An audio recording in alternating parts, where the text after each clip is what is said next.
The Foto app has the potential to be a real game changer and the Instagram alternative that professional photographers have been waiting for. Before I get into the discussion about the Foto app, I want you to know that I am an ambassador of the app, but it's not what you think. They don't pay me. In fact, I pay them to be an ambassador. Ambassador just means you got locked in at a certain rate early on. So this video is not sponsored. They don't even know I'm making it, but I believe in the potential of this app enough that I choose to financially support it. Kind of like you would support a creator on Patreon or Substack, or by purchasing a copy of their ebook, The Ultimate SEO Guide for Photographers, which you can find in a link below and or using this QR code. Hey, I'm in the process of editing this video, but I have some updates from when I filmed this 2 weeks ago. I wanted to get this out last week, but I've been sick. I'm going to be popping in with a couple of updates for you throughout the video because this app is being updated like once or twice a week at this rate. And it's been 2 weeks, and I think we've already had 3 updates, maybe 4 updates. All right, so let's take a look at Foto together. Foto is a new photography-focused platform designed to connect photographers with an audience that values their work. As a commercial photographer, I want my work to be seen by the right people. I would rather have a following of 10 people who hired me once a year than a following of 100,000 who will never hire me. I want my work to be seen by art buyers, art producers, creative directors, and agencies, and any other potential clients. And from what I've seen on Threads, Reddit, and professional photography forums such as the Photographers Union, the right type of people are interested in it. First, the app has a simple, clean design with no ads. The lack of ads creates a professional environment ideal for showcasing your work. It is an experience that is almost antithetical to Instagram. Instead of scrolling past a ton of irrelevant content and ads and stuff you're not following or interested in, and ads just in order to keep your eyeballs on ad units, and ads, you simply see image after image of work from people you are following or images you are filtering on the search page. Secondly, only you can see your like and follower counts. Like, if that immediately sets you off, then maybe you care more about followers and likes than the right people seeing your work and hiring you. Heart emojis and follower counts don't pay your bills. I love that Foto has stripped these away. When someone likes a photo, I know it's because they liked the photo and not because 1,273 other people liked it. As a photographer, this reduces any social pressure that you might feel and keeps the focus on the art itself. When you post an image in the Foto app, you can select a maximum of 3 tags. That's it, 3. No descriptions flooded with hashtags, no trying to game an algorithm to get more likes. It eliminates the spammy behavior, making it easier for art buyers to search and find specific types of photography. Now, the tags are also a strict selection of words. This maintains consistency across the entire app. What I would love to see in the future is most commonly used tags to appear at the top of the tag list. Since a lot of my work fits into the same keywords, it makes sense to not have to constantly scroll through and hunch and type in to try and get the keywords every single time. When it comes to content moderation in the Foto app, you have full control over your feed, giving you full creative freedom. If you shoot fine art nudes, you're not risking having them taken down because the people who don't want to see that will have chosen to filter those images out in their preferences. By default, these types of images are blurred, and you simply have to tap on the screen to see the original images. Now, as a platform for photographic artists, not only does Foto not shy away from artistic nudes, it has a tag that you can select when posting or searching just to indicate that this is an artistic nude.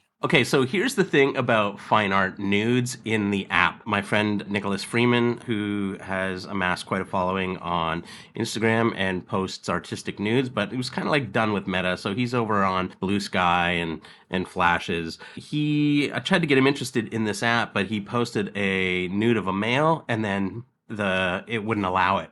So fine art nudes seems to be fine if the women are nude, but not the men. So if there's a penis, no go. If it's full female nudity, it's fine. That seems discriminatory, obviously, and I think it's something that definitely needs to change. And because I know Nick, who's a fantastic photographer and artist, is not going to use the app unless that's changed. Yet another update. So I've been looking into this fine art nude thing. On their website, they do have a content moderation policy. The link is in the footer on their website. As you can see in the app, there is a content moderation section, but there is no info about their content moderation policy and no link out to their website that shows their content moderation policy. I do think you should have either your entire content moderation policy within the app as text for people to read, or, a direct link out to your content moderation policy. So, and the first thing on the policy obviously is nudity. And it says our app permits the sharing of certain types of nudity, specifically breasts and buttocks, when presented in artistic, educational, or similarly value-driven contexts. However, we strictly prohibit the sharing of genital nudity, any part of the vulva or labia or penis, testicles, explicit sexual acts, and pornographic content. I understand explicit sexual acts and pornographic content, but the other ones I don't really understand, especially since in going to do screen captures for this section of the video, I found this image, which clearly, if I were to show you it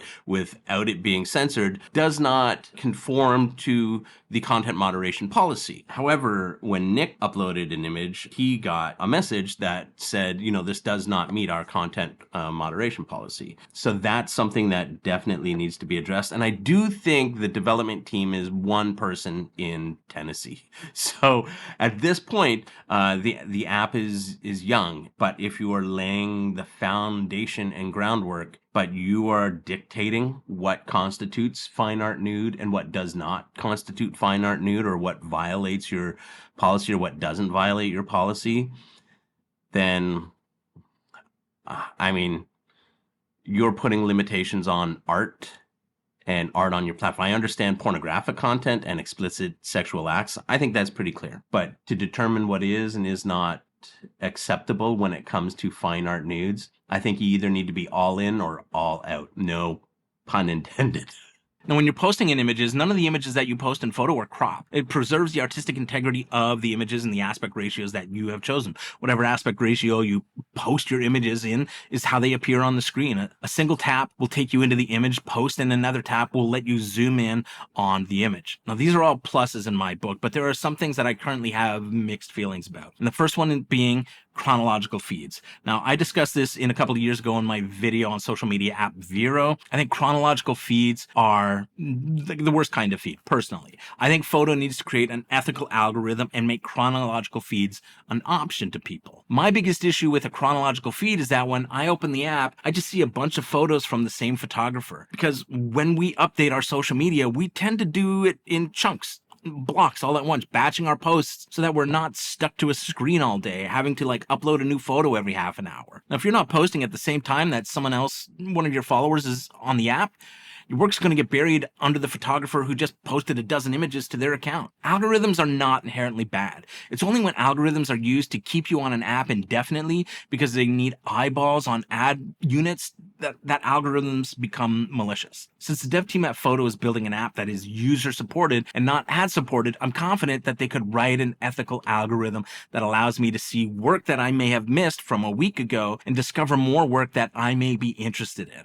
So Foto has already indicated that they are working on, since I recorded this, they are working on developing, or at least in the planning stages of developing, an algorithmic feed so that it's not just a chronological feed, because I think they recognize that chronological feeds is I feel as well, are not beneficial for discovery. So I look forward to seeing that development and seeing how that plays out. And I think the developer there has a good sense and good head on his shoulders, and is already thinking about this as well. So I'm happy to hear that. The other thing I'm kind of mixed on right now is the lack of video support. Commercial photographers have to be creating, showing, and sharing video. Not necessarily reels, but video. I understand this would dramatically increase server costs, but in one of the recent updates, the Foto app got rid of GIF uploads.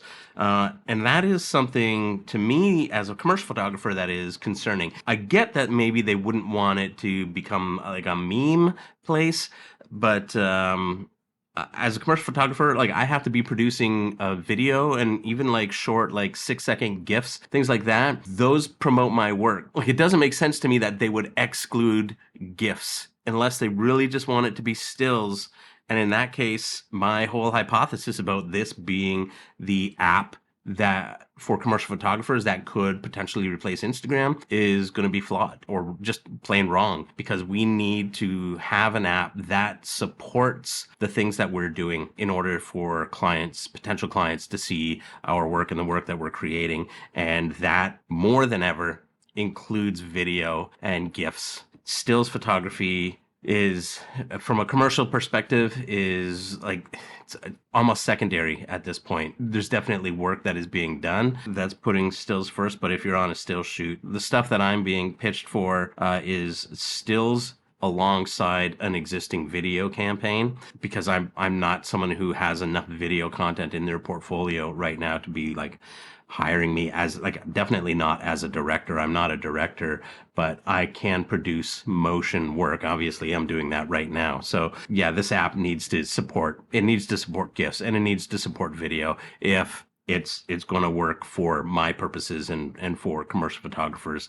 But honestly, that may not be their intention at all. But if it's not, I don't see a business model that works for them that is not ad supported, because I don't feel you're going to get enough landscape photographers and street photographers who are going to pay a monthly fee when Instagram is free and people already have a following on Instagram. There has to be a differentiator on this app to attract people like myself who are willing to pay $5 a month for an app that gets me in front of photo editors who are searching for editorial portrait photographers in the Toronto area. I hope to at least see video offered as a pro feature in the portfolios when they get implemented.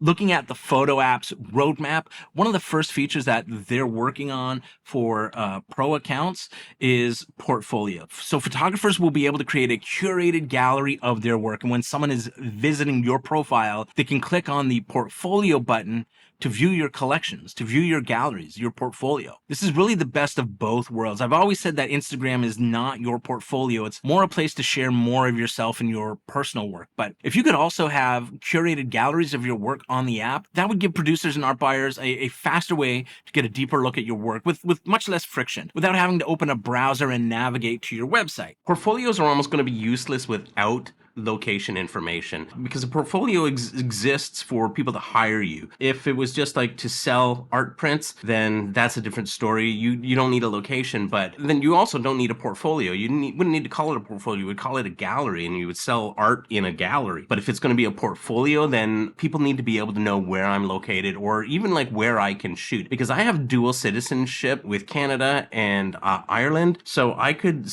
which is EU, so I can live and work in the EU without needing a visa. I can just, like, if I get a job, I can fly over there and expense my flight. I could set Toronto, Vancouver, Madrid, Berlin, Dublin. I have the ability to work here in Canada and in the European Union. And if art buyers, or more specifically probably photo editors, magazines, if they need a portrait of someone for an article, or they need an editorial campaign shot, and they need a photographer who is local to that region, then that's why directories like Wonderful Machine and Found Artists, that's why they exist, so that it's easy for someone who needs a photographer to be able to find someone in the area where they are located. So it just won't work as a portfolio without location information. You can put that in your bio, but if it's not searchable, what's the point?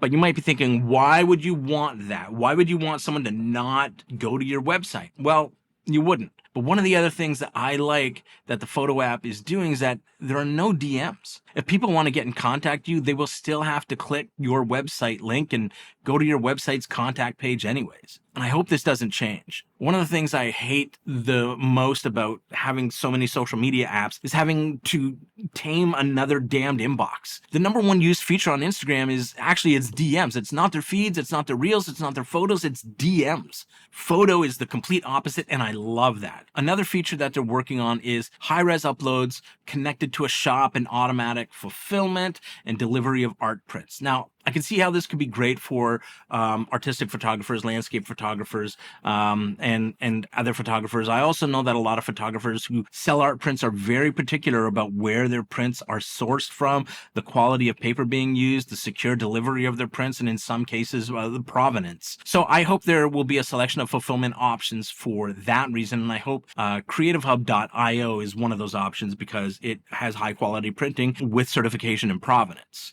I thought I saw an update about this on Threads. I can't seem to find it on their Substack. I feel the update was like named the print company that they were working with. I could be completely wrong on this. If the developers want to reach out, leave a comment, that would be great. I really think CreativeHub.io. Creative Hub has an API, a REST API that Foto could use and connect, and it's fantastic print quality and a certificate of provenance if you want to set that up. And they also use another name commercially. I'll find in a second. The Print Space. It's called the Print Space. thePrintSpace.co.uk, and it is basically a sister company of Creative Hub. Creative Hub is more of an online sales platform that you can connect to, but the Print Space is their drop shipping, giclée printing, C-type printing, global art drop shipping. Check that out, and maybe Foto will connect with them and set things up through their